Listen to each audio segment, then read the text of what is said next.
It is a tremendous joy and honor for me to welcome back to a lectern who knows him well, our Rabbi Emeritus, Rabbi Bennett Miller, who has a few words of Torah to share with us.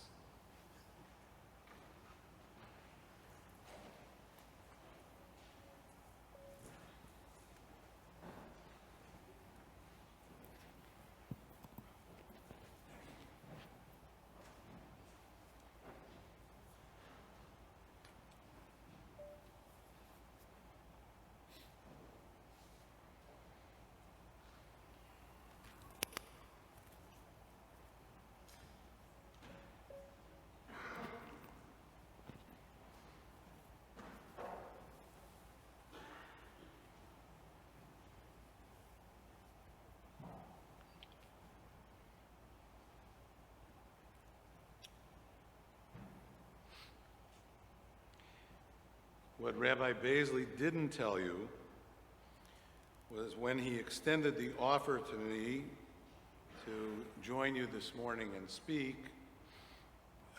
it was conditional.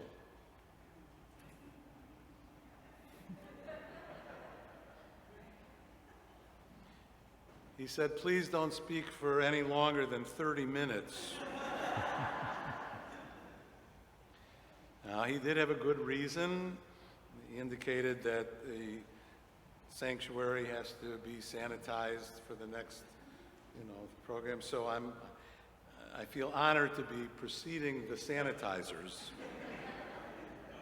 And what I guess nobody told Rabbi Baisley was that in all the years past, if anyone mentioned to me about, shortening the sermons, they knew not to even bother to talk with me about it. So my father-in-law, of blessed memory, used to sit right over there, and when we would start, he would go like this and point to his watch.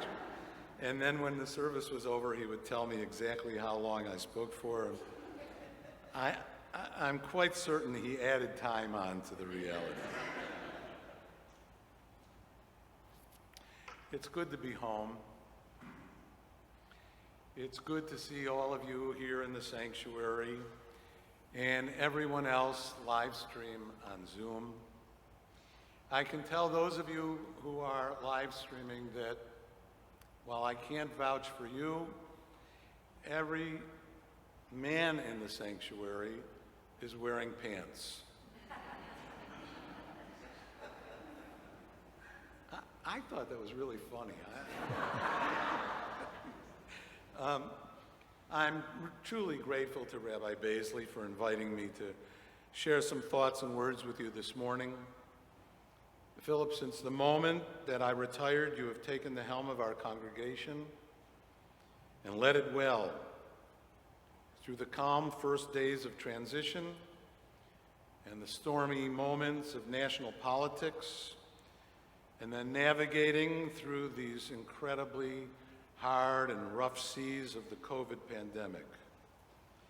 We trust that under your leadership, you will bring us to the next horizon on our temple's journey with calm waters and sky blue vistas where we all can feel the power and joy of life and living. We are grateful to you and to Ina Horn and each of her predecessors, Ina, my precious friend and student, along with all of our other temple leaders who give of their time and devotion to everything that Anshe Emeth represents and holds dear for so many.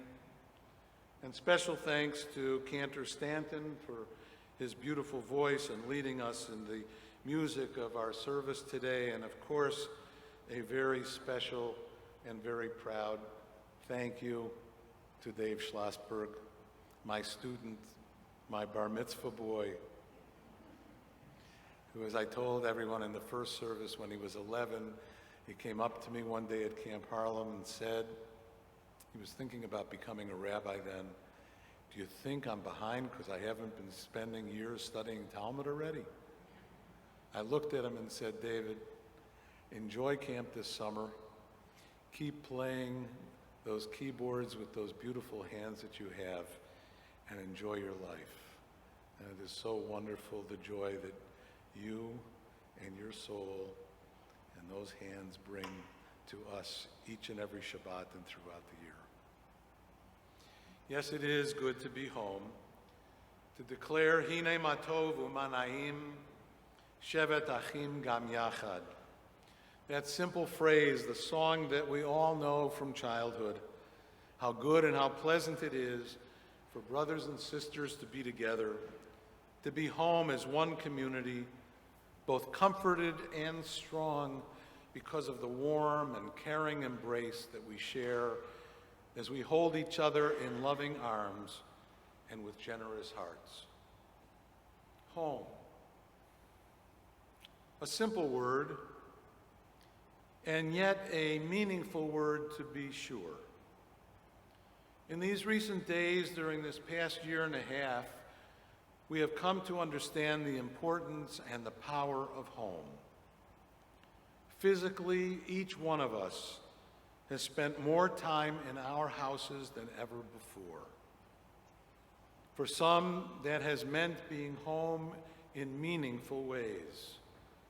For others, being in the house has felt like a physical and emotional imprisonment from which there is little or no escape. We haven't had our synagogues to draw us together, or the escape to movie theaters or malls or restaurants or gyms. And when we are together, each of us stands with a mask covering both the physical and the emotional facade that normally reveals so much of who we are, how we feel, for what we earn. We can't see each other's smile or a frown. We can't recognize one another's hunger, nor the expression of loneliness or of fulfillment. And the social distancing that separates us and prevents us from feeling one another's touch of kindness or a loving embrace. That's not how life is supposed to be lived. As our prophetess through song, you know her, Joan Baez, as she has written and sung, no man is an island, no man stands alone. Each man's joy is joy to me. Each one's grief is my own. We need one another, so I will defend. Each man is my brother. Each man is my friend. Yes, home is that powerful notion, not of a place with four walls and a door. Home is rather the mikdash ma'at, the small sanctuary where the divine presence can be felt. Home celebrates the answer to the question first posed by God in the book of Genesis, am I my brother's keeper? With a resounding yes. For home means living in community. Home means caring about each other. Home celebrates living in the presence of the divine. My teacher, John Talbot, once taught me that people live in community or they die. Look at our home. This temple, this physical presence that has served as a beacon of light and goodness to so many for more than 160 years. Even in the midst of pandemic, Anshe Emet has fed the hungry, clothed the naked, especially the nakedness of infants and toddlers. The lines of people waiting for diapers around the block is nothing less than extraordinary. Sandwiches by the thousands, prepared and distributed to hungry bellies, and by so many suffering from food and nutrition insufficiency. You've heard it from Ina and from Rabbi Baisley, and now from me. But it's you. It's you who are doing it. And from this community, the calls of caring and the help provided by shopping for shut-ins and so much more. You've proven once again that Anshe Emet is a true home, where God's wishes are carried out by the hands and arms of each one of you.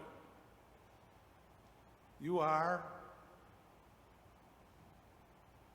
Jay, are you listening?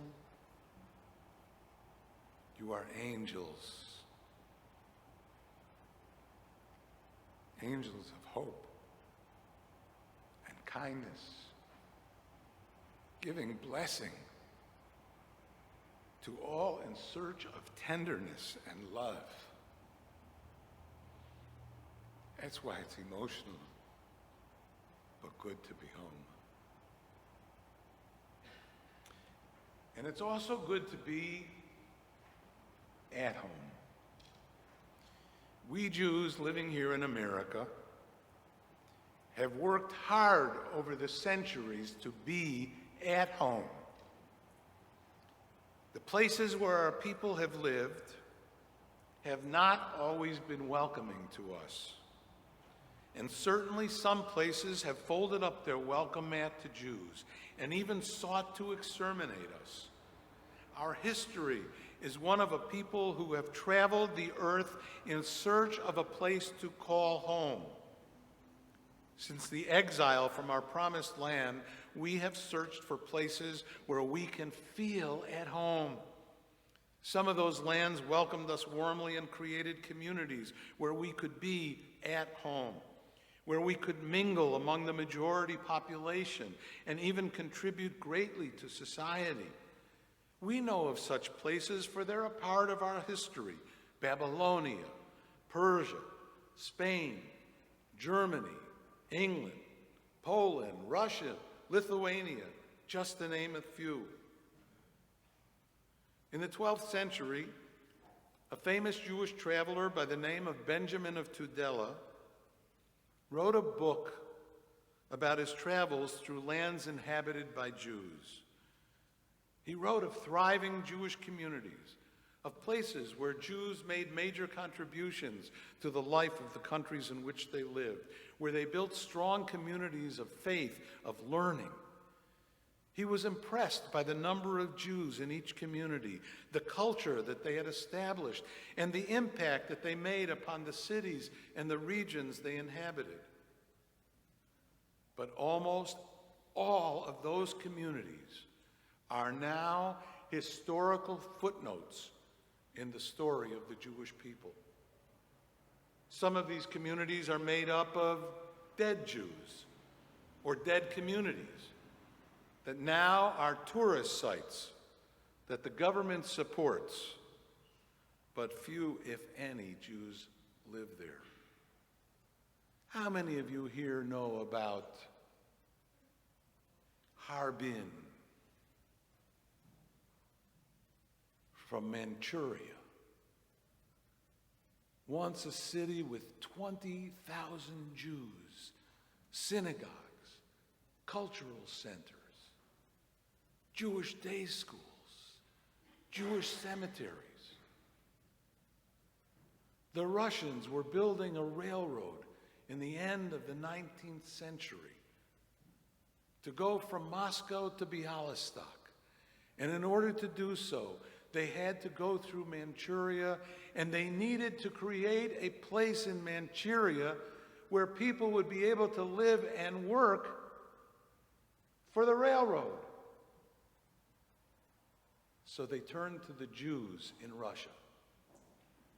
They knew that Jews were entrepreneurs, and they knew that Jews could make it happen. And the Jews went. 20,000 Jews, not Chinese. Jews. They could have been any of our ancestors. And they built that incredible city.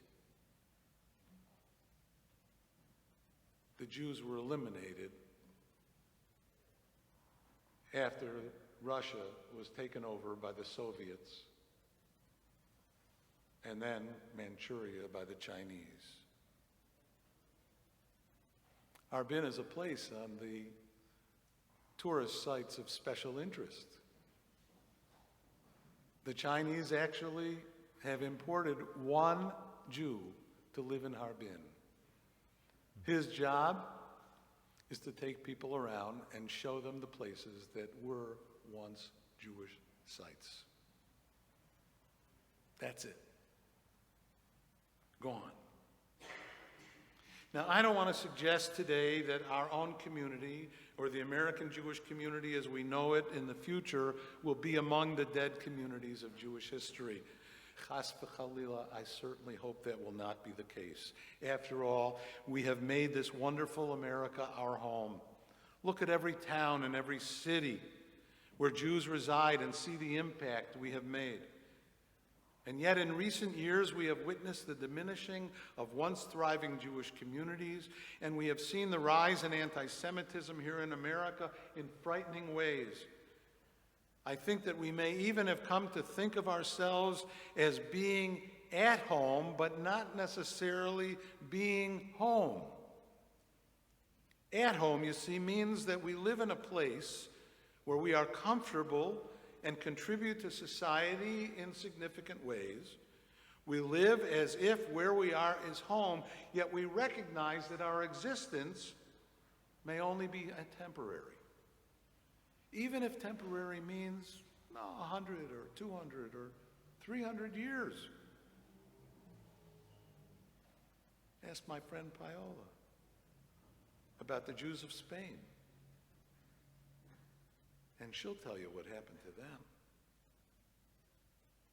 It's the story of the Jewish people, our story, our history. In recent days, Jewish organizations and communities have focused on the issues of anti-Semitism and security. For good reason. Anti-Semitic incidences have increased significantly. Pogroms in places like Pittsburgh and Jersey City have shaken us. Security has become a growing line item on the budget of Jewish institutions, and more Jews talk quietly among themselves about purchasing guns to have at home. Why should such craziness increase? What is it that we are experiencing here where we are at home? In searching for answers, I came across these words in a book just published entitled People Love Dead Jews. Author and New Jersey native, and my guess is some of you have read her works, Dara Horn. Anybody here besides me? Raise your hand if you have read at least one book by Dara Horn. That's all. You should. She's a great novelist. And if you don't want to read a novel, People Love Dead Jews. Put it at the top of your list. Dara Horn shares with us the following thoughts. There are so few Jews in the world, even in the United States, we are barely 2% of the population, a minority among minorities. Why should anyone care if my children have to grow up praying in a lockdown? Statistically speaking, nothing that happens to Jews should be of any consequence to anyone else, except that it is. And she continues, since ancient times, in every place they have ever lived, Jews have represented the frightening prospect of freedom. As long as Jews existed in any society, there was evidence that it, in fact, wasn't necessary to believe what everyone else believed, that those who disagree with their neighbors could survive and even flourish against all odds. The Jews' continued distinctiveness, despite overwhelming pressure to become like everyone else, demonstrated their enormous effort to cultivate that freedom. Cultivate that freedom, meaning devotion to law and story, deep literacy, and an absolute obsessiveness about consciously transmitting those values between generations. The existence of Jews in any society is a reminder that freedom is possible but only with responsibility. And that freedom without responsibility is no freedom at all. Ask any one of the kids who grew up here at Anshe Amos. They'll tell you how their teachers and their rabbis and their parents and the leaders of the temple drove them crazy, but in good ways, about how you're supposed to take care of the stranger and the needy. A few years ago, one of them told me, "I'm so glad that my parents joined Anshe Amos and not the congregation in my suburban community. I never would have had any idea how other people lived had I not driven through New Brunswick and come to the temple where they showed me and taught me what to do for others." And in between the services this morning, after giving this sermon the first time, a former student came up to me. Never in my wildest imagination, when she hated coming to Hebrew school, would I have expected her to come up to me and tell me that I just finished opening a food bank in the school where I'm teaching, and we're serving 300 people. Now permit me to ask Dara Horn to speak with us just a bit more. People who hate Jews know this. You don't need to read the latest screed by a hater to know that unhinged killers feel entitled to freedom without any obligation to others. Anti-Semitism is at heart a conspiracy theory. And one appeal of conspiracy theories, we're hearing a lot of them, is that they absolve their believers of accountability, replacing the difficult obligation to build relationships with the easy urge to destroy.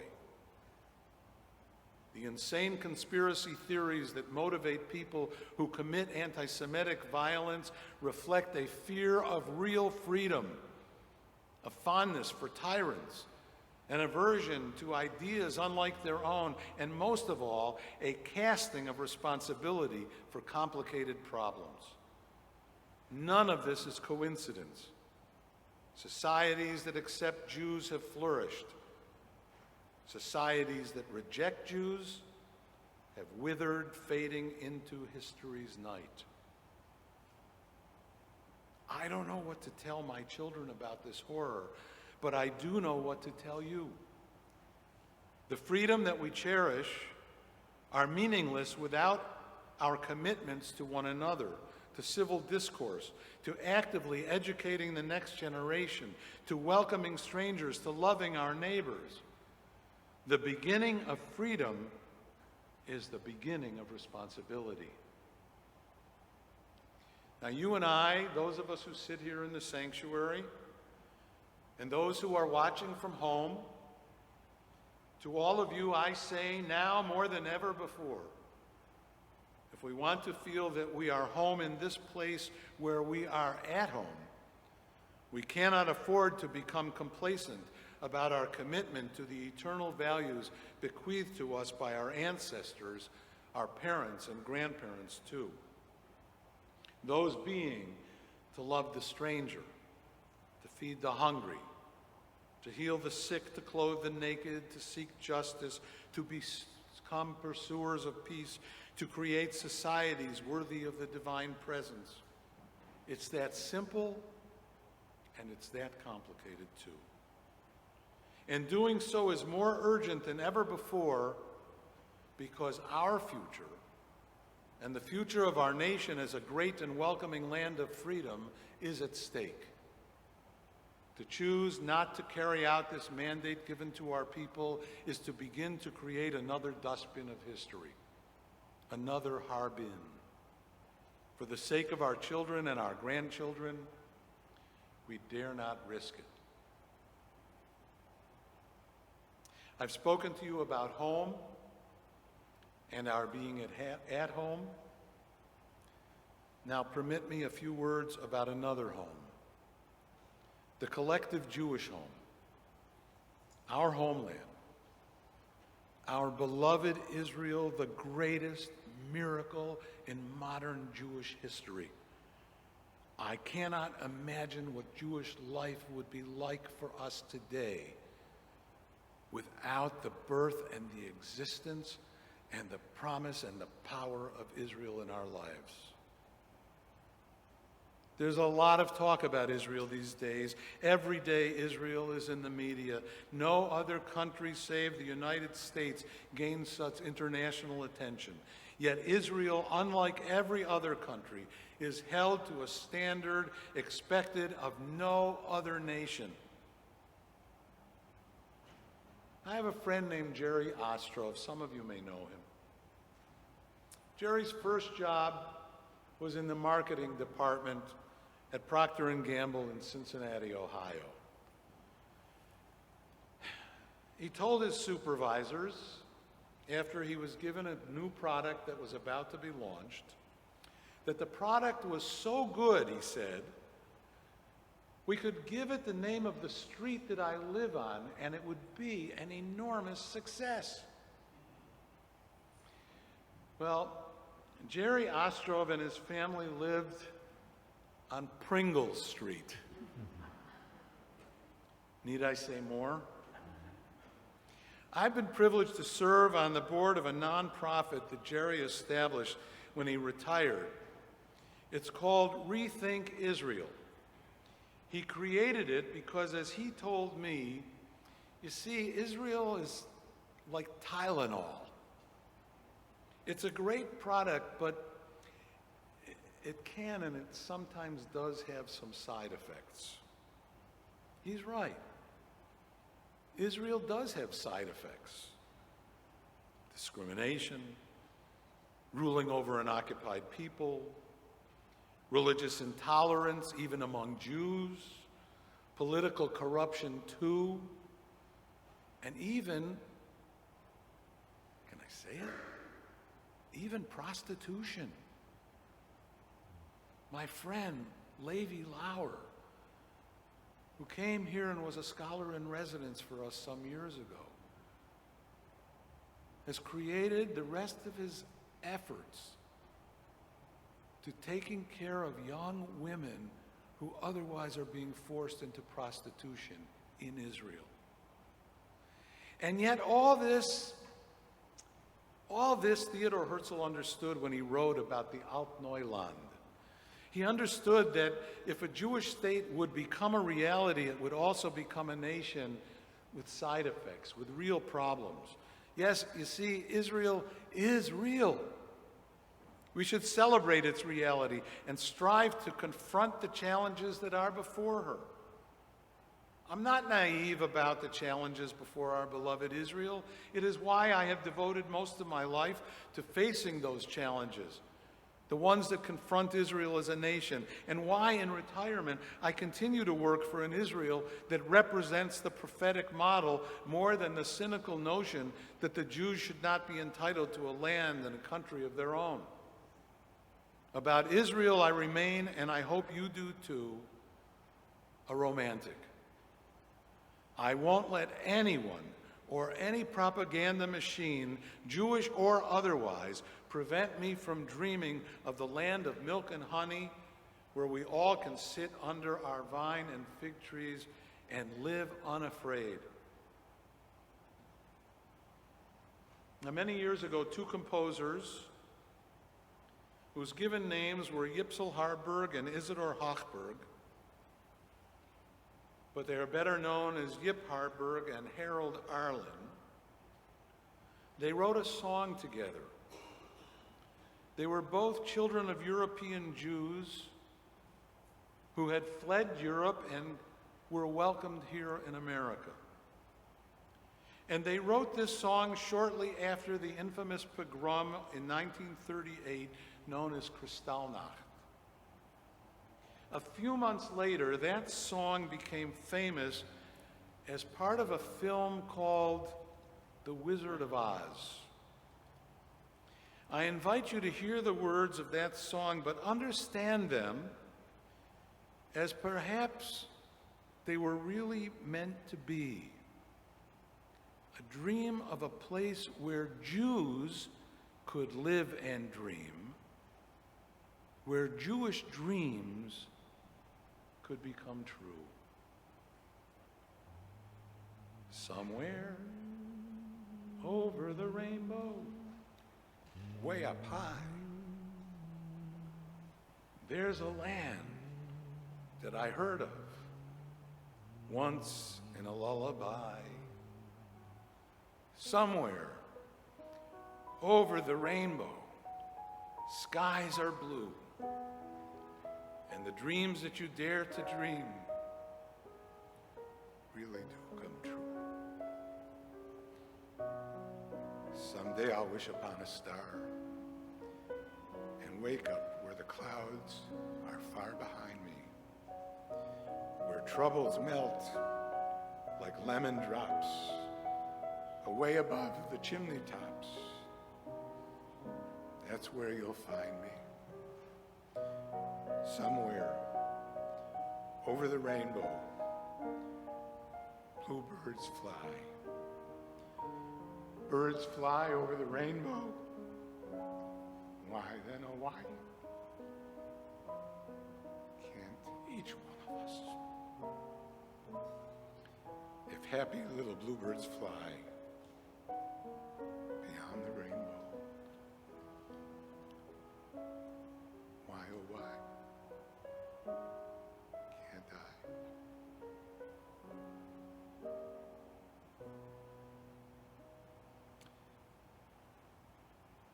Call me a dreamer.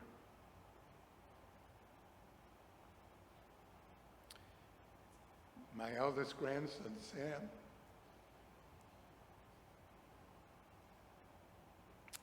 today is walking the streets of Jerusalem. And every note he tells me how much he is home. Call me a dreamer. Please continue to dream with me. Dream with your rabbi. Dream of the place we want Israel to be, and then work to make it happen. One of my teachers, Rabbi Jonathan Sachs, now of blessed memory, wrote these words shortly before his death and said them at Rutgers University a few years ago when I attended a lecture that he gave. He said, one of the most important distinctions I have learned in the course of reflection on Jewish history is the difference between optimism and hope. Optimism is the belief that things will get better. Hope is the faith that together we can make things better. Optimism is a passive virtue. Hope is an active one. It takes no courage to be an optimist, but it takes a great deal of courage to have hope. Knowing what we do of our past, no Jew can be an optimist. But Jews have never, despite a history of sometimes awesome suffering, we have never given up hope. It's true, we Jews are not optimists. We are people of hope. Hope on this Yom Kippur day. Hope every day that the world can be a better place. Gathered together literally and virtually with Jews all over the world, we declare before God, before the world, before our sons and daughters, and all of our loved ones, Liyotam chofshi be'artzenu be'eretz Zion v'Yerushalayim. We believe in the hope for a better tomorrow. We believe that the place we call home can once again unite under the banner of justice and truth, of freedom for all. We believe that we can be at home both here and wherever Jewish life is celebrated, and we believe that our homeland can again be praised among the family of nations, a place called Hatikvah, the hope for us and for all who desperately yearn to bring light into the world. Ken Yehi Ratzon. So may it be, and let us all say together,